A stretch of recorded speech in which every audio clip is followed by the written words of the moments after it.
আসসালামু আলাইকুম ভিউয়ার্স, প্রতিবারের মতো আপনাদের কাছে আমরা একটা সম্পূর্ণ নতুন আয়োজন নিয়ে আজকে হাজির হয়েছি। তো আজকে আমাদের গন্তব্য হচ্ছে সম্পূর্ণ ভিন্ন একটি স্পট। সেটি হচ্ছে আমাদের সবার পরিচিত ঢাকার ঐতিহ্যবাহী জামদানি শাড়ি স্পট। হচ্ছে একটা নাম্বার ওয়ান জামদানি শাড়ির যে স্থান, সেটি হচ্ছে ঢাকার খুবই কাছে। এটি হচ্ছে তারাবো ইউনিয়নের বরাবর নামক স্থান, অনেকটা নারায়ণগঞ্জের কাছে, এবং একই সাথে পানামা শহর, পুরনো যে ঐতিহ্যবাহী শহর, এবং তার সাথে হচ্ছে আমাদের সোনারগাঁও।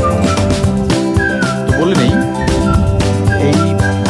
এখানে আসতে আপনাকে যা করতে হবে, প্রথমেই মোহাম্মদপুর থেকে যে কোনোভাবে আপনার যে কোনো একটা বাসে গুলিস্তান চলে আসবেন। গুলিস্তান থেকে গ্লোরি নামক বাসে আপনার সরাসরি চলে আসবেন বরাবর নামক স্থানে। বরাবর থেকে পায়ে হেঁটে বাড়ির সাথে মাত্র 10 টাকা আপনারা এখানে চলে আসতে পারেন। তো খুবই মাত্র 1 থেকে 1.5 ঘন্টার মধ্যে আমরা চলে আসলাম। এই হচ্ছে সেই জামদানি পল্লীতে আমরা এখন ঢুকে জাস্ট প্রবেশ করলাম। তো দেখতে পাচ্ছেন জামদানি পল্লী আসলে কালক্রমে অনেকটা জামদানি পল্লীর যে চেহারাটাও চেঞ্জ হয়ে গেছে। আগে অনেকটা গ্রামীণ যে পরিবেশ ছিল, জামদানির সেট আপ থেকে শুরু করে সব কিছু গ্রামীণ একটা পরিবেশ ছিল, কিন্তু কালক্রমে অনেকটা ইনফ্রাস্ট্রাকচার ডেভেলপমেন্টের জন্য এখন মোটামুটি সর্বত্রই টিন সেট বা হাফ সেমি পাকা যেটা বলি আমরা, এরকম একটা টিন সেট ঘর বা সেটাও আমরা দেখতে পাই। এটি হচ্ছে মূলত জামদানি পল্লী। বলে রাখি, এই জামদানি পল্লীর দুই পাশে অসংখ্য গলি রয়েছে।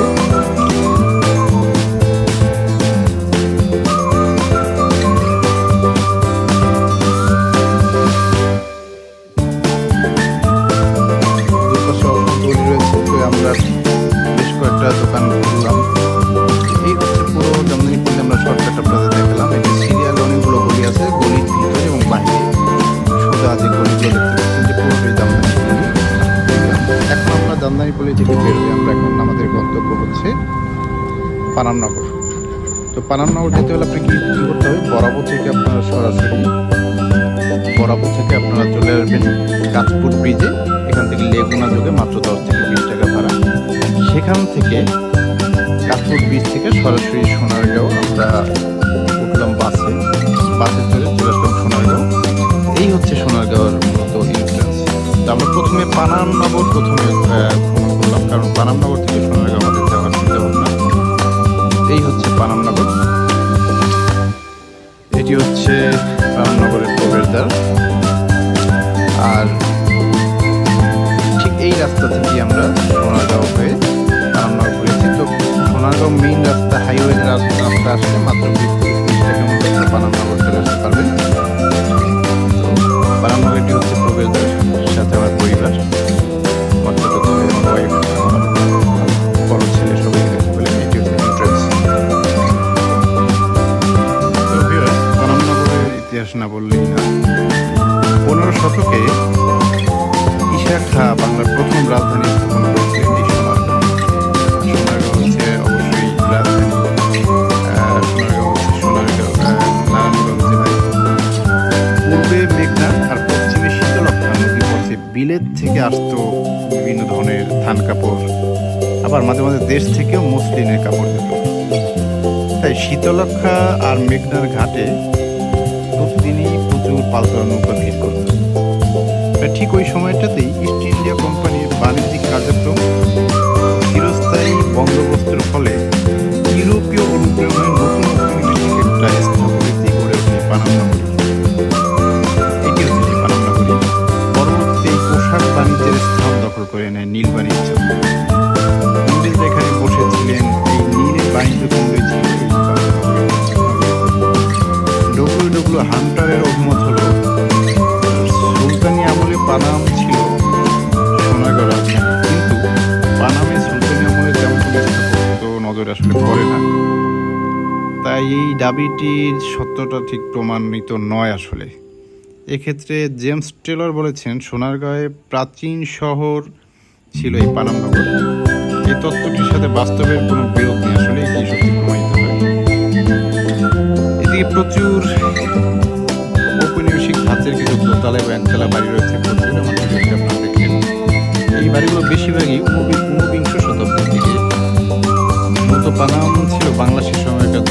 ব্যবসায়ীদের বসত কেন্দ্র। আচ্ছা, তাদের ব্যবসা ছিল মূলত ঢাকা কলকাতা জুড়ে, তাদের ব্যবসা ছিল বেশি। তারাই তোলেন এই নগরীটা, তারাই মূলত তৈরি করে। 1611 খ্রিস্টাব্দে মোগলদের সোনারগাঁ অধিকারের পর সড়ক ও সেতু নির্মাণের ফলে রাজধানী শহরের সাথে পানাম এলাকার সরাসরি যোগাযোগ স্থাপিত হয়। পানাম কুয়ো ছিল, যেটি এখন বিলুপ্ত বর্তমানে।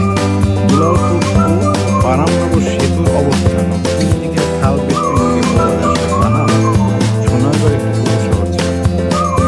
আর না বললেই না, বাংলার স্বাধীন রাজা ঈশা খাঁ পদচারণা ছিল এই নগরী। সুলতানি আমল থেকে এখানে বিকশিত ছিল বাংলার সংস্কৃতি। এই পানাম নগরীর প্রত্যেকটা বিল্ডিং, দেয়াল, পরিবেশ সব কিছু বোঝা যায় তারা এই নির্মাণ করেছিলেন। তাদের পোর্ট্রেট সবকিছু এলো অসাধারণ। প্রতিটা বিল্ডিং এর মধ্যেই রয়েছে কিছু স্মৃতিচারণা, মানুষের পুরনো সংস্কৃতি। আসলে আমি নিজে ব্যক্তিগতভাবে কোনো ঐতিহাসিক স্থানে আসলেই আমি আসলে খুব ইমোশনাল হয়ে যাই। আমি ভাবতেই পারি না যে এই নগরীতে, এই দেয়ালে একটা সংস্কৃতি, একটা সম্পর্ক ছিল, মানুষ ছিল, মানুষের প্রতিটা ইটে গাথায় গাথায় রয়েছে মানুষের স্মৃতি। আজকে পুরা এরিয়া জুড়ে শ্মশান নিরাপত্তা, প্রতিটা দেয়ালের কাছে আমরা গান শুনতে পাই সেই মানুষের স্মৃতি, তাদের হাহাকার, কম্পন, ভালো লাগা, আপনার হৃদয়ের বিস্তৃত কথা। মনে হয় তারা অনেক কিছু বলে দিতে চায় এখনো। একটা প্রবাদ আছে, আমি প্রতিবারই বলি, history does not create itself, man creates the history। আসলে তাই, প্রতিবারই কোনো না কোনো হিস্ট্রিক্যাল পেছে গেলে আমার এটা মনে পড়ে কত শৌখিন ছিল তখনকার মানুষ, তাদের সভ্যতা, কৃষ্টি, কালচার, ভালো লাগা, প্রত্যেকটা ইতিহাসের জর্জরিত। তো এটি হচ্ছে আমরা মোটামুটি আমাদের ভিডিওতে ক্যাপচার করে নিলাম। দুই পাশে বিভিন্ন বিল্ডিং দেখতে পাচ্ছি, প্রত্যেকটা বিল্ডিং, প্রত্যেকটা দালানি রয়ে গেছে। তো ভিউয়ার্স, এই হচ্ছে আমাদের আজকে পানাম নগরীর মোটামুটি ক্যাপচার করতে পারলাম, আমরা তাই দেখলাম। তো আপনারা যারা আমার চ্যানেলে সাবস্ক্রাইব করেননি, অবশ্যই সাবস্ক্রাইব করে আপনাদের কাছে হাজির হব। আর সময়ের স্বল্পতার কারণে আমরা আজকে সোনারগাঁও যেতে পারলাম না, তবে এটা খুব কাছেই হচ্ছে সোনারগাঁও। একই সাথে আপনি তিনটা জায়গা জামদানি, পল্লী, সোনারগাঁও, পানাম করতে পারবেন। ধন্যবাদ।